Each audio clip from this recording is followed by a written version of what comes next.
자, 안녕하세요. 법도사 옥변 옥성기 변호사입니다. 반갑습니다. 안녕하십니까 변호사님.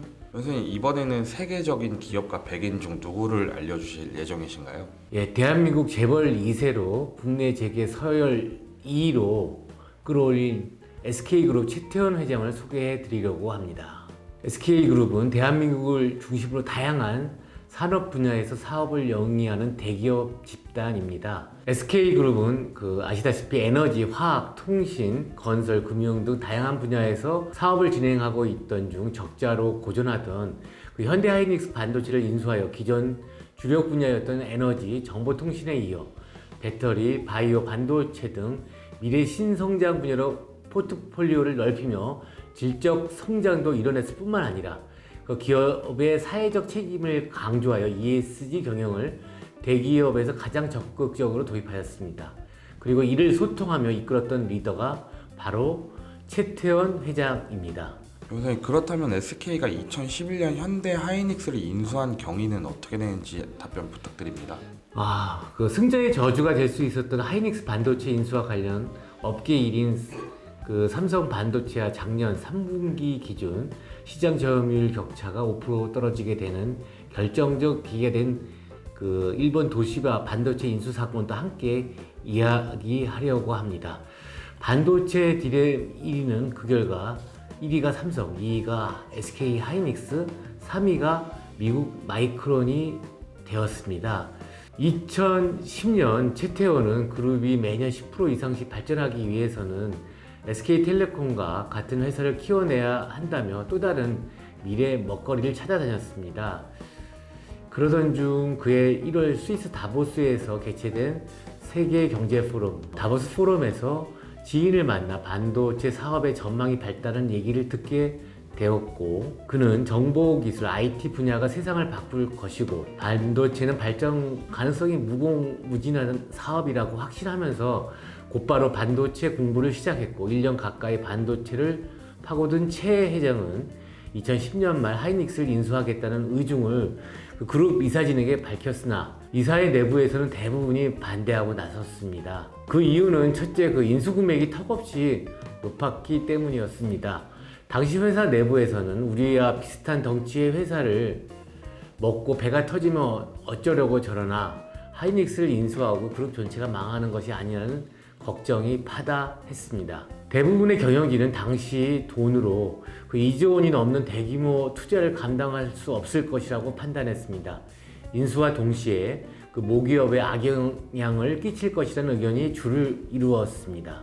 둘째, SK텔레콤이 그룹 내 캐시카우 역할을 하고 있고 굳이 신사업을 하지 않더라도 그룹이 안정적으로 성장할 수 있는 발판이 마련됐는데 왜 해보지도 않은 사업에 손을 대느냐는 의견이었습니다. 셋째는 반도체에 투자한다고 하더라도 과연 하이닉스라는 회사의 가치가 올라갈 수 있을지에 대한 의구심 때문이었습니다. SK는 하이닉스를 인수하기 위해 박정호 당시 SK텔레콤 사업개발실장을 필두로 태스크포스 팀을 정식으로 꾸렸고, 자금 조달은 채권단 지분을 일부 인수하고 신주를 발행해 투자 재원을 확보하는 방향으로 정했습니다. 총 3조 3,700억 원이 투자됐는데 신주 2조 3,400억 원, 그리고 부주 1조 300억 원이었습니다. 당초 채권단은 썩 반기지 않았지만 최 회장도 물러서지 않았으며 그는 반도체 경기가 좋아지면 주가가 올라갈 것이라는 확신을 심어줬고, 최 회장의 제안은 현실이 됐으며 그의 판단은 빠르게 증명되었습니다. SK하이닉스는 SK그룹의 핵심 계열사로 성장했고 2017년 반도체 슈퍼사이클 때 SK하이닉스 영업이익은 무려 13조 7,213억 원을 기록했습니다. 3조 원의 투자로 한 해에만 4배 넘게 수익을 거둔 것입니다.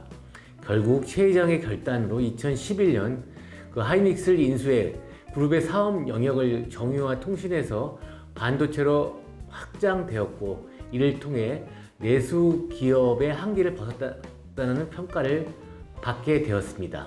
선생님, 2017년 반도체 슈퍼 사이클 이후 2018년 나아가 당시 2위 업체인 일본 도시바를 인수한 경위에 대해서도 말씀 부탁드립니다. 최 회장은 SK 하이닉스의 지속적 발전을 위해 대만 홍하이 그룹이 제시한 3조엔보다 50% 적은 2조엔을 제시하면서도 일본의 민간 펀드 INCJ 산업혁신기구를 끌어들여 일본의 경계심을 풀고 독과점 심사를 쉽게 통과하기 위해 지분 인수 대신 자금 대출로 거래 구조를 만드는 등 2017년 6월경 세계 2위 낸드 플래시 제조 자회사인 도시바 메모리 매각 우선 협상 대상자가 되면서 컨소시엄 내 유일한 전략적 투자자 SI로서 IPO 때 재무적 투자자들의 지분을 확보할 수 있도록 하였습니다. 당시 최태원 회장 등은 인수 주체를 일본 산업혁신기구 즉 민간 펀드를 주체로 하여 총 인수구백 2조엔 중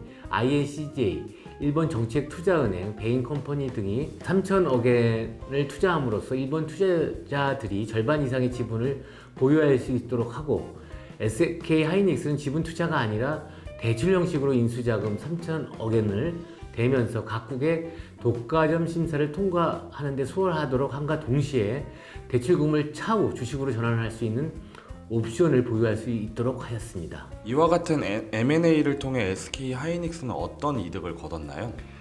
먼저 도시바 메모리가 중국 기업으로 팔리는 최악의 사태를 막고 반도체 시장에 새로 들어오는 경쟁자를 없앴으며 두 번째 도시바의 제조 기술력을 자세하게 들여다볼 기회도 얻게 되었습니다. 또한 INCJ를 비롯한 재무적 투자자 FI들은 IPO 전후에 투자금을 회수하게 지분을 팔아야 하는데 SK 하이닉스는 도시바 메모리 경영권을 인수할 수 있는 권리를 갖게 된 것입니다. 당시 도시바는 3D 낸드, 플래시 관련 64단 낸드 양산에 들어가는 상황이었고 SK 하이닉스는 48단 낸드를 주력으로 하고 있어 3D 낸드 기술을 고도화할 수 있는 설계 및 공정을 도시바로부터 이전받을 수 있게 된 것입니다.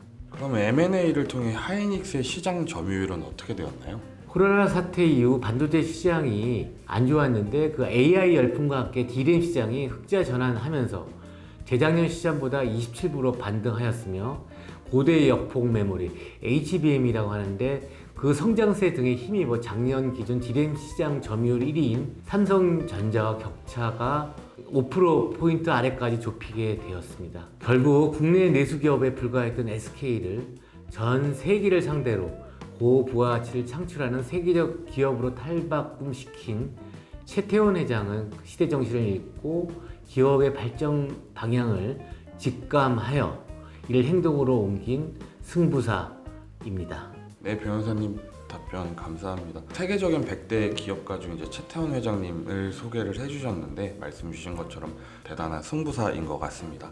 그래서 오늘도 좋은 답변 감사합니다. 감사합니다. 법도사옥변 옥성기 변호사였습니다.